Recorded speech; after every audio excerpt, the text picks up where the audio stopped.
नमस्कार दोस्तों, न्यूज़ डंका में आप सभी का स्वागत है। देश को आज़ादी मिलने के बाद कुछ ऐसे कानून बनाए गए जो एक समुदाय को लाभ पहुंचाते हैं।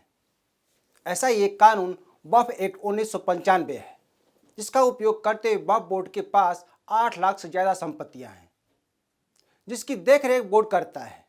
लेकिन इसकी आड़ में बोर्ड ने कई सरकारी संपत्तियों पर भी कब्जा कर रखा है। पिछले दिनों तमिलनाडु में एक ऐसा ही मामला सामने आया था, जहां एक गांव को ही बोर्ड ने अपना मिल्कियत बताया था। इससे भी आगे बढ़कर बोर्ड ने यहां स्थित 1500 साल पुराने एक मंदिर की जमीन पर भी अपना हक जताया था।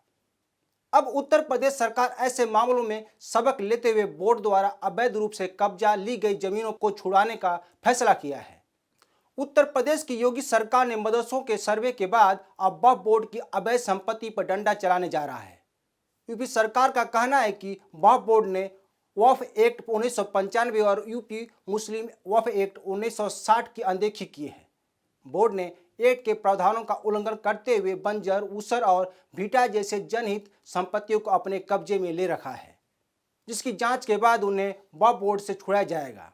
सरकार ने इसके साथ ही राजस्व विभाग के 1989 के शासनदेह को भी निरस्त कर दिया है। साथ ही सभी जिलों के अधिकारियों से कहा है कि इस संबंध में सभी जांच 1 माह में पूरी की जाए। गौरतलब है कि हाल ही में तमिलनाडु के गांव तिरुचेथुरुई में एक बड़ा अजीबोगरीब मामला सामने आया। राज्य के वक्फ बोर्ड ने पूरे गांव को अपनी मिल्कियत बताया है। यह खबर जब गांव वालों को पता चली तो वे सन्न रह गए। सबसे बड़ी बात यह है कि यहाँ सबसे अधिक हिंदू निवास करते हैं और यहाँ एक 1500 साल पुराना मंदिर भी है, जिसकी जमीन को वक्फ बोर्ड ने अपना बताया है, जबकि इस्लाम को आए 1400 साल हुए हैं।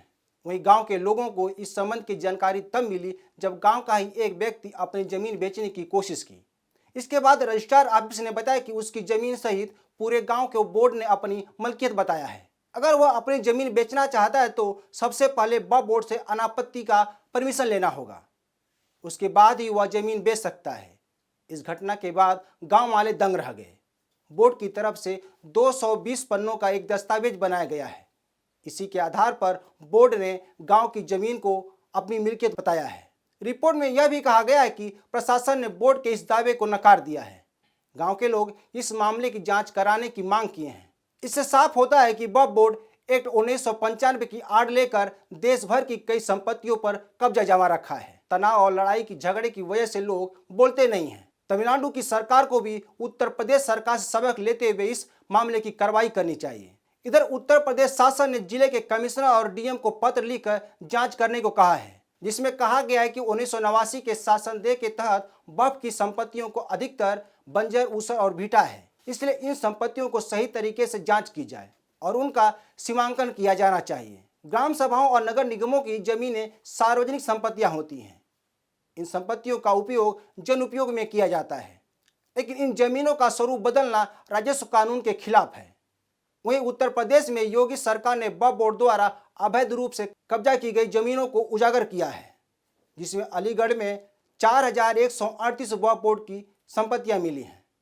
इसमें कुछ संपत्तियों पर बोर्ड का अवैध कब्जा है। वहीं देश भर में वक्फ बोर्ड के पास भारतीय सेना और रेलवे के बाद सबसे अधिक जमीन है। वक्फ बोर्ड देश का तीसरा सबसे अमीर संस्थान है। एक रिपोर्ट के अनुसार देश में सभी वक्फ बोर्ड के पास कुल 8 लाख से अधिक संपत्तियां हैं, जो 8 लाख हेक्टेयर में से ज़्यादा जमीन पर फैली हुई हैं। इसमें लगभग 2 लाख संपत्तियों पर वक्फ बोर्ड का अवैध कब्जा है। इसी तरह भारतीय सेना के पास करीब 18 लाख एकड़ संपत्तियां हैं, जबकि रेलवे की चल अचल संपत्तियां लगभग 12 लाख हेक्टेयर में फैली हुई हैं। आज अगर भारत में इसे जमीन जिहाद कहा जाए तो अतिशयोक्ति नहीं होगी। कांग्रेस की पूर्ववर्ती सरकारों द्वारा वक्फ बोर्ड को असीमित शक्तियां दी गई, जिसका उपयोग करते हुए बोर्ड ने अपार संपत्तियां बनाई। राज्य के विभिन्न बोर्ड के पास ऐसी जमीनों का अवैध तरीके से बेचा जा रहा है, उसमें भ्रष्टाचार भी किया जा रहा है। 2016 में उत्तर प्रदेश सरकार ने सिया सुनी सेंट्रल वक्फ बोर्ड पर करोड़ों के भ्रष्टाचार का आरोप लगाया था।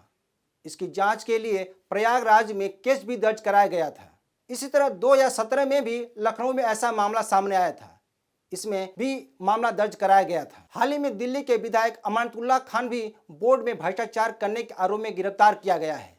इतना ही नहीं, उसके सहयोगी के पास 12 लाख कैश और बिना लाइसेंस का हथियार भी बरामद किया गया है। यह कार्रवाई 2020 के केस में की गई है। ये नियुक्तियां अवैध तरह से की गई हैं। खान पर वक्फ बोर्ड में बैंक खातों में वित्तीय गड़बड़ी, वक्फ बोर्ड की संपत्तियों में किराएदारी का निर्माण, वाहनों की खरीद में भ्रष्टाचार और दिल्ली वक्फ बोर्ड में सेवा नियमों में उल्लंघन करते हुए 33 लोगों के अवैध नियुक्ति करने का मामला है।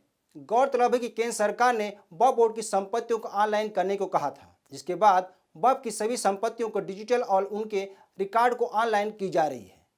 इसके बाद से बोर्ड की अवैध संपत्तियां सामने आ रही हैं। बोर्ड की अवैध संपत्तियों को हरियाणा, बिहार, उत्तर प्रदेश, मध्य प्रदेश जैसे राज्यों में चिन्हित किया गया है। तो दोस्तों, आज के लिए बस इतना ही। यह वीडियो अच्छी लगे तो शेयर, लाइक और कमेंट जरूर करें। ताज़ा खबरों के लिए न्यूज़ जंका ऐप को डाउनलोड करें। हमारे यूट्यूब चैनल को सब्सक्राइब करें। धन्यवाद।